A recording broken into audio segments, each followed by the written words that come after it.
мужья до смерти избивают своих жен. От любви до ненависти один шаг. Кто неадекватный, кто преступник, опасен.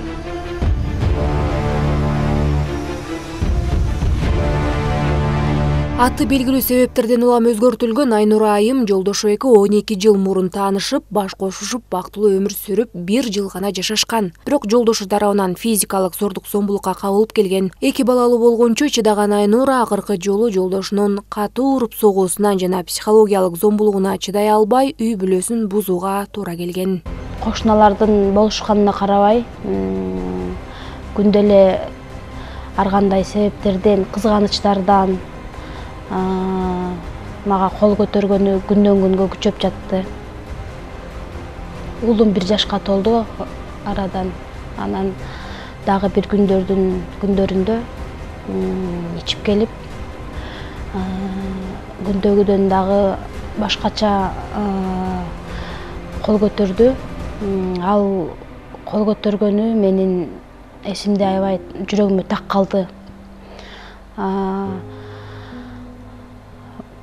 1 жашар уулум экөөбүздү столго отургузуп, аркабызга ойногонсуп бычак, стенага бычак куруп ойноп баштады.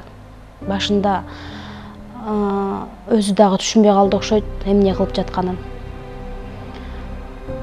Болушайын дейм же кошуналарга чуркап барайын дейм. Ордуман тура албайм.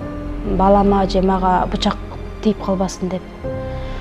Анан эле ошол жерден дагы араң качып кутулдум. Ичкенин койгон жок. Күнүгө кол көтөргөндүн деле токтоткон жок. Анан бир күндөрдүн биринде эле ден соолугуман ажырадым. Жалаң ушу жолдошумдун ур токмогунун айынан акыры оорулуу болуп калдым. Айнурадай запкы жеген айымдар коомго билингени да бар, билинбегени канча. Маселен, кулак мурду кесилген Асел. Жакында эле каза болгон Айкыз. Санай берсең сан жеткис. Айымдарга болгон ырайымсыз көрүнүштү кантип токтотсо болот? Негизи ушул жалпы аял заттарга, энелерге, кичинекей секирек кыздарга карата зордук зомбулукту алдын алуу үчүн бизде коомчулуктун деңгээлинде бир мындай ынтымактуу позиция болуш керек да.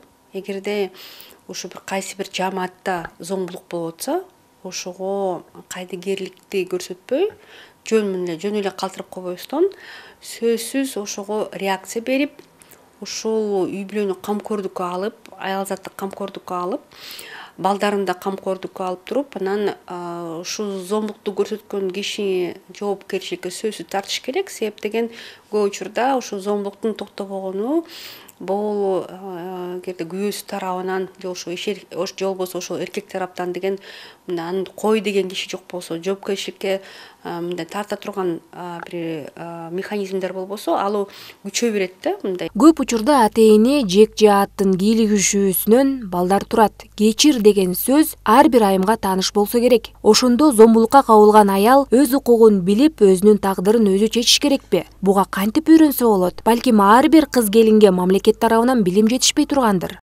Сөз түрүндө айыл өкмөтүнүн деңгээлинен баштап ошол иш аракеттер өткөрүш керек. Мисалы үчүн биз азыр ошол Чүй облустун президентинин өкүлү менен биргелешип чоң иш чараны өткөзүп атабыз. Ар бир баланы зордук зомбулуктан коргоп калуу боюнча деген окутуу тренингдер өткөзүп атабыз да. Анан Чүй облусу боюнча биз 7000 адамды окутабыз. Кадимкидей мына ушул жаңы жылда аз болду ушундай окуялар себептеген биз ата-энелерди жалпы ушул коомчулукту баштап коомчулуктун баарын окутуп баштадык да. Анан кадимкидей сезилип атат, жыйынтыгы сезилип атат, мындай түшүнүк пайда болду. Анан бизди колдогон адамдар көп болуп атат да. Мен ойлойм, бизде мындай элди агартыш керек.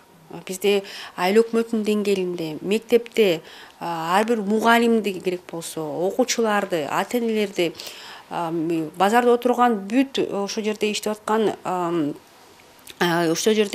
дүкөнчүлөр болобу, сатуучулардын баардыгын кайсы жерде адам иштебестен жалпы коомчулукту биз агартыш керекпиз ушул маселе боюнча. Анан агарткандан кийин кадимкидей мындай сезимдүү болуп калышат да ушул маселегечи. Анан Кыргызстанда үй бүлөлүк зордук зомбулук боюнча эң көп Ош облусунда 34,4% катталган. Андан кийин Чүй облусу 27,7%, 11,4% менен Бишкек шаары, Жалал Абад, Нарын облусу 8,9%, Баткен облусунда катталган.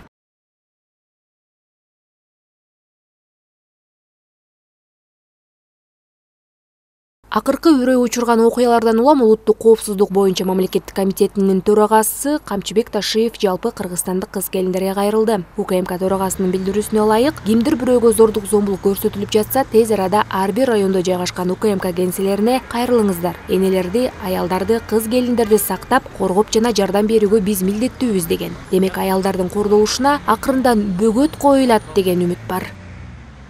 Нурай Кайратова, Жумабай Исманалиев, УТРК Чүй.